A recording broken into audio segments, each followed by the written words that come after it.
How's it going, everybody, and welcome to another ride along with RONIN 47R. Today we're going to go ahead and take a quick look at what just came out last night, and that would have been September 15th. Yeah, at my time it was midnight, when everything was updated to the full extent to where we are going to see what we're going to see. So jumping into this, bam, I've already filtered, to be honest. Well, no, I didn't.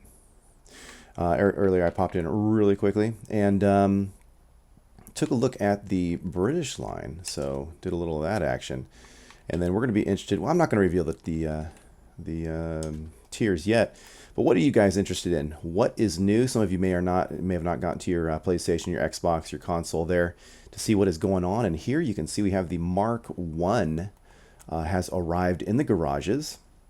It is a premium tank there, and you can see it is in appreciation of the 100-year thank you mark there in the background. You can see the sweet banner they put in the garage. So there you go, and let's just take a quick peek there before we get into the T95, the Centennial.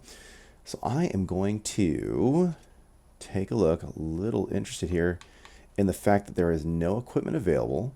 Huh. You do, oh, look at that. You can't even put an emblem on there. Travesty. Is there anything magical about your crew? Oh, it is crewless. It's interesting. The first time I've seen a premium placed in your garage with no crew. That is fantastic. Okay, let's go ahead and take a look at the packages. And there it is. Everything's a tier 1 except for the gun, which is a tier 2. That's going to be interesting. And there you go. So, a quick firing 6-pounder.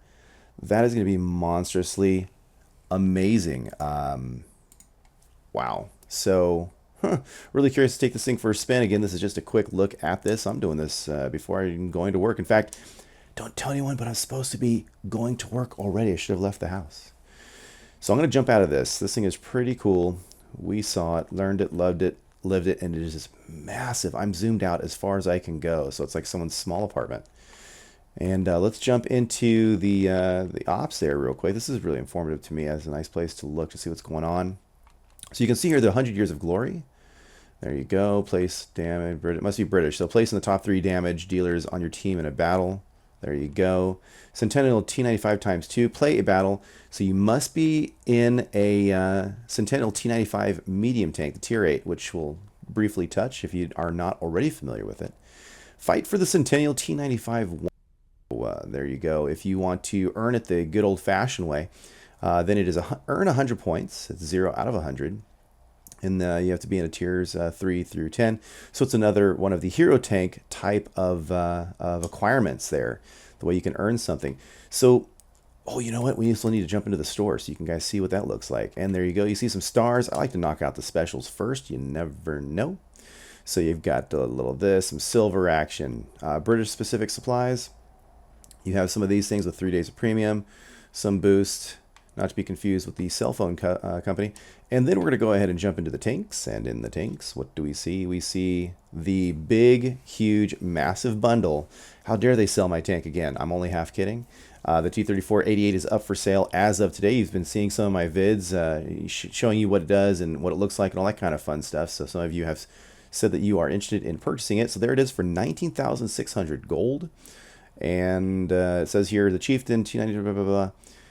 So you can have it by itself or paired with the rare dual crew trainer T-34-88. The Centurion Chieftain T95 will also be available in a loaded bundle September 23rd and a base bundle September 26th.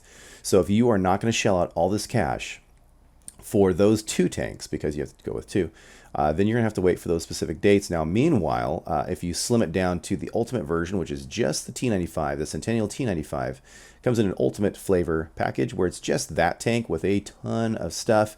Hence, it is 13,500 gold. A lot of you guys, of course, are going to be trying to get it for free. I don't blame you. This is the SU-85I, right, in different flavors. Cool. Panther 88 in different flavors. Very cool. S-35. And so there you go. So the big flashy stuff that's brand new is pretty much these 2 choices. So we may not see too many T-34-88s on the field yet because to be honest, I don't know if the T-34-88 is going to be offered outside of this one package. Well, let's get out of the store here. We've knocked out those never seen before stars showing things are new, and I'm curious to see what they did to my F2 The FV4202. I haven't had my coffee. I haven't made my lunch. I'm way behind it, so thanks for putting up with me. So here's the tier 10, and you can see the tier 10's experience. You can see some experience from my FV4202 has been transferred over to this as promised. So has my camouflage, as well as my crew, and let's see what, oh, emblem. So everything is pretty much the way we just, was described to us. And let's go ahead and take a look on the inside. Amazing, amazing. So all my equipment, everything transferred over. And now let's take a look here at the Centurion Action X. The AX is what they're going to call it for short. Of course, everything is a tier 10 item. Look at that gun at 6.98 rounds per minute, 268, 390. Now, what I did, and I'll do this at a later time, is I actually recorded the FV4202 in its tier 10 state so that we can do a comparison of it when it becomes a tier 8 / compared to the Action X. So I did that for you guys, and I'll have to put that together at a later time. The other thing that's really interesting to look at is notice that they finally have some metrics for the firepower, survivability, mobility, concealment, spotting, etc. So that is very, very cool. Bounce back away from that, I am going to press the Y button, and there is something that has been long awaited. We don't have time to get into it as deeply, but that's just amazing. You can absolutely see where modules are located. If you want to purposely try to take someone's engine out, there you go. If you want to take someone's gun out, where are the, well, I hope you all know where the treads are located. Turret, radioman.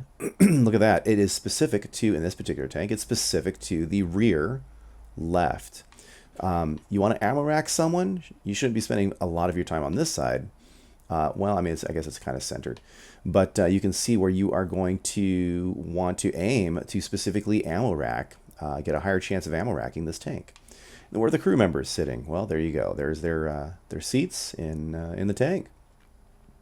So that is pretty darn cool. I'm sure there's more to look at it than that, but on the right-hand side, you can see the colors and how they affect the what do you call it? The hit points, the armor depth, and all that kind of fun stuff.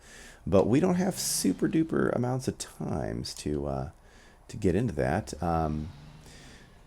What else? Oh, and then there's the specific data in the upper left-hand corner for the individual items. There you go. Pretty cool. All right, so I'm going to back out of that, and we've taken a look at what was replaced with, or where the FV4202 used to be, the Action X. We took a quick look at that. There's only one thing left to take a look at, and that is to see, well, that's not true. We have two things left to take a look at. Whatever happened to the FV4202? And the answer is, there you go. It is the, I mean, to be honest, it looks pretty much the same. So they've changed that there. We're going to have to take a look and see. They give you a crew, which I'm not going to use. But I'm going to have to redress this thing up and all that kind of fun stuff. And again, we can take a look at how they altered it, because again, I did record all that data, but you can see that this tier 8, oh man, it now has a tier 9 gun, but look at the engine's tier 7. So this is going to be very interesting to analyze and take a look at. All right, good times. So there you go. You can see it. Proof is in the pudding there. It is the FV4202 in the P is in parentheses, probably standing for premium. Has dropped from a tier 10 tank down to a tier 8 tank. And taking one last look at things, is there anything else to take a look at? Is there any premiums or anything that I've missed that may have needed to be discussed? And the answer is nothing in tier 8. So there you go. Looks like I'm going to have to acquire the Sentinel T95 because it is not in my garage yet, as you guys can see. So a little tease there. All right, folks, thank you for hanging out here, getting a brief look at this, and of course I will be delivering a much more detailed look at all these different changes and the tanks. Folks, take it easy, and I'll see you later.